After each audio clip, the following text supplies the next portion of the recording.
नमस्कार। आज हामी त्रिभुवन युनिभर्सिटीको 4 इयर्स ब्याचलर्स प्रोग्राम अन्तर्गत BA थर्ड इयरको नेप्लिज कल्चरल हेरिटेज नामक विषयको 2081 सालमा सोधिएको प्रश्नपत्रको बारेमा विशेष विश्लेषण गर्न गइरहेका छौँ। यसको अङ्कभारको कुरा गर्ने हो भने टोटल 100 मार्क्सको हुन्छ र यसमा 70 मार्क्सको थियोरी र 30 मार्क्सको प्र्याक्टिकल रहेको हुन्छ र यसको एक्जाम टाइम भनेको 3 घण्टाको रहेको हुन्छ। प्रश्नपत्र हेर्दाखेरिमा यसलाई दुईवटा ग्रुपमा डिभाइड गरिएको छ। एउटा ग्रुप ए र ग्रुप बीमा। ग्रुप ए तर्फ हामीले लङ क्वेसन एन्सर्स सल्भ गर्नुपर्छ। यसको टोटल मार्क्स रहेको छ 30 मार्क्स र यसमा जम्मा 3वटा क्वेसन्स दिएको हुन्छ। 3वटा क्वेसन मध्ये हामीले 2वटा मात्र गर्नुपर्छ र एउटाको 15 मार्क्स हुन्छ। र ग्रुप बी तर्फ सर्ट क्वेसन एन्सर्सहरू रहेको हुन्छ।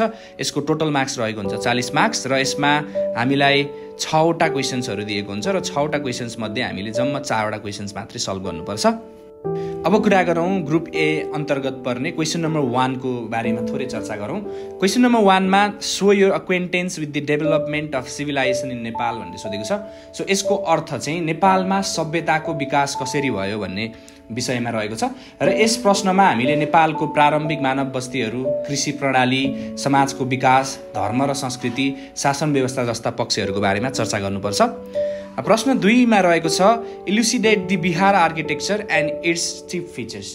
सो यसको अर्थ रहेको छ बिहार वास्तुकलाको व्याख्या गर्नुहोस् भनेर यसमा सोधिएको छ र बिहार भन्नाले बौद्ध भिक्षुहरू बस्ने स्थान हो र यसको बनावट, प्रयोग हुने सामग्रीहरू, कलात्मक विशेषता र यसको ऐतिहासिक महत्त्वको बारेमा हामीले यसमा लेख्नुपर्ने हुन्छ।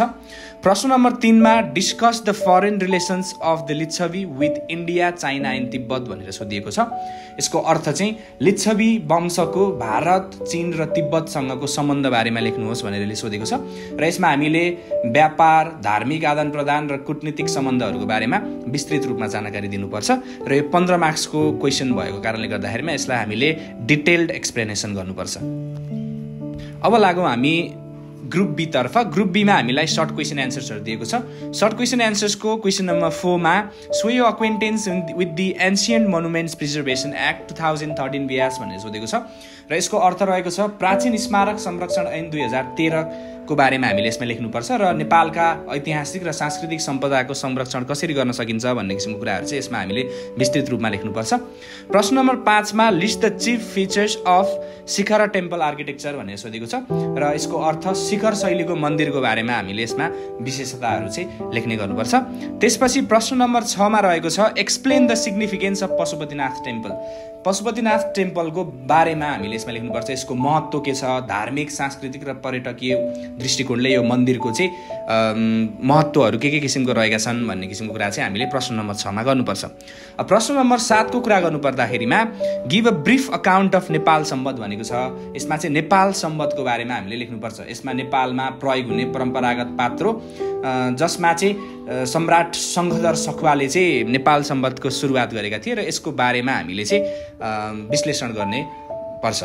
र प्रश्न नम्बर 8 को कुरा गर्ने हो भने briefly describe the evolution of man with reference to Ramapithecus भन्ने प्रश्न छ। यसमा चाहिँ रामापिथेकसको सन्दर्भमा मानव विकास क्रमको वर्णन कसरी भयो त भन्ने किसिमको कुरालाई राख्नुपर्छ। यसले प्रारम्भिक मानिसको चाहिँ उत्पत्ति र विकास क्रमलाई चाहिँ बुझ्नको लागि मद्दत गर्छ र यसैको बारेमा हामीले यसमा लेख्नुपर्छ। र प्रश्न नम्बर 9 अन्तिम प्रश्न रहेको छ show your acquaintance with the wooden art of Nepal भन्ने सोधेको छ। यसमा चाहिँ नेपालको काठकला बारेमा चाहिँ हामीले व्याख्या गर्नुपर्छ। विशेष गरी काठमाडौँ उपत्यकामा भेटिने झ्याल, ढोका, स्तम्भहरूको प्रयोगमा भएको चाहिँ कलात्मक काठकलाहरूको चाहिँ कस्ता किसिमका विश्व प्रसिद्धता छ, त्यसपछि यसको चाहिँ विशेषताहरू के कस्ता किसिमका छन् भन्ने कुराहरू चाहिँ यसमा हामीले एक्सप्लेन गर्नुपर्छ। धन्यवाद।